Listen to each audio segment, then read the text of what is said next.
بسم الله الرحمن الرحيم. أنا طبعا دلوقتي يعني من أسعد السودانيين في هذه المنطقة، منطقة مروي، وبشاهد في السد العظيم اللي نحن دلوقتي في مجموعة كبيرة جدا من الزوار وأنا وسطهم، وبشوف الإنجاز العظيم اللي وصل يعني لحاجة الواحد ما كان إطلاقا يتصور إنه هذا السد يكون بهذه العظمة وهذا الإنجاز الذي سيكون من ضمن الإنجازات السودانية التي حتريح عدد كبير جدا من سكان السودان ومن مناشطنا في أشياء ثانية ومن الصناعة وأشياء كثيرة.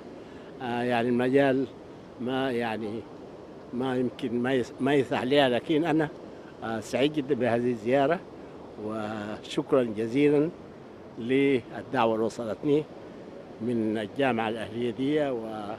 والواقع أتمنى إنه كل سوداني يجي ويشوف هذا السد العظيم وعظمة التكنولوجيا الحديثة اللي وصلت هذا العمل الكبير إلى هذا الحد.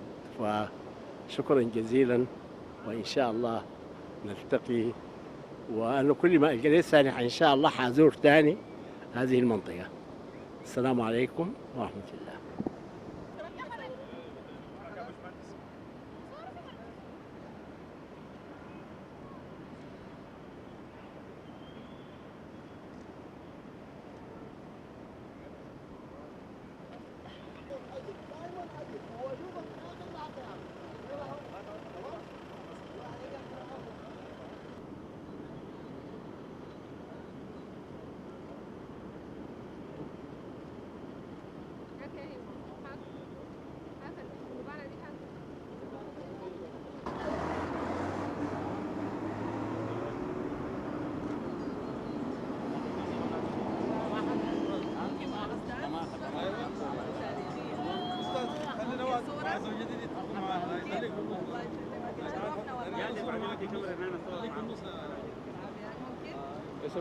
صورناك معاه ولا ياسر؟